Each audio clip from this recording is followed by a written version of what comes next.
জান্নাতে দিবে না জাহান্নামে দিবে। এই আলোচনার এই কথাগুলো যারা একবার চিন্তা করবে তারা জীবনে কখনো গুনাহ কাজ করতে পারবে না। আল্লাহ তাআলা তাকে আমি আল্লাহ তাআলা জান্নাত দিয়ে দেব। সুবহানাল্লাহ। তাদেরকে আমি আল্লাহ জান্নাত।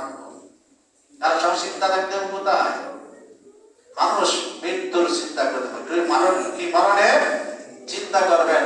আপনি প্রতিদিন যদি 100 বার মরার চিন্তা করতে পারেন, আমি তো মরে যাব, আমি তো থাকবো না, আমি মরে যাব, আপনি 100 বার চিন্তা করতে পারেন, আল্লাহ তাআলা বলেন, রাসূল সাল্লাল্লাহু আলাইহি ওয়াসাল্লাম বলেছেন ওই বান্দা বিনা হিসাবে জান্নাতে চলে যাবে। বলেন সুবহানাল্লাহ। বিনা হিসাবে জান্নাতে চলে যাবে। কারণ একটা মানুষ যখন মৃত্যুর ভয় করবে আর মৃত্যু নিয়ে আলোচনা করবে, বান্দা কখনো গুনাহ কাজ করতে পারবে না। বান্দা চিন্তা করবে আমার চক্ষু আছে, একবার চোখ বন্ধ হয়ে যায় আমি কিছুই দেখি না। আমরা যারা চক্ষু আছে একবার চোখ বন্ধ করে দেখেন কিছু দেখা যাবে।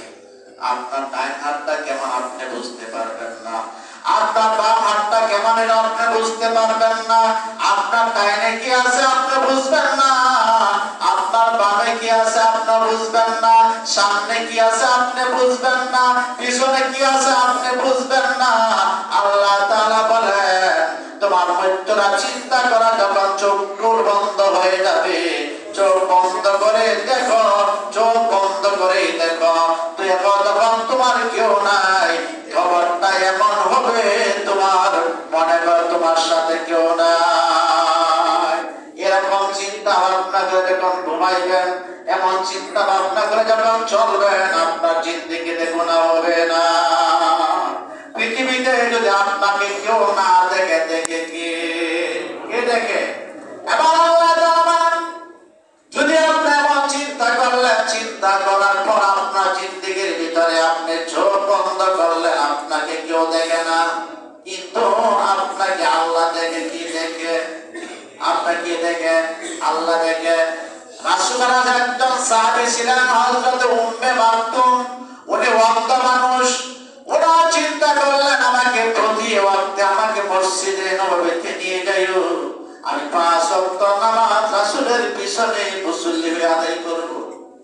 রাসূলের দিকে তাকাইলে আমার মনের আশা পূর্ণ হবে। এমন চিন্তা ভাবনা করবে। সাহাবীরা বলেন তোমার তো চোখের দৃষ্টি নাই, তুমি আমার রাসূলকে কিভাবে দেখবে? বলে রাসূলকে যদি আমি না দেখি, অন্তরে রাসূল তো আমাকে দেখে। বলে সুবহানাল্লাহ। রাসূলকে কি দেখে? আমাকে দেখে।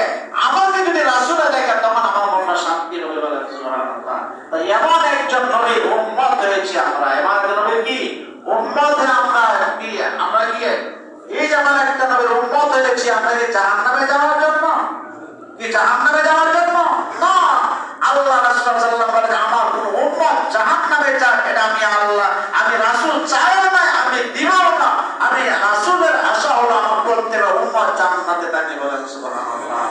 যদি ভাই আমরা জাহান্নামে আমাদের কর্ম করে আমরা পাপী পাপ করে আমাদের জাহান্নামে যেতে হয়, মানে আমরা লজ্জিত, রাসূল লজ্জিত। আমরা কি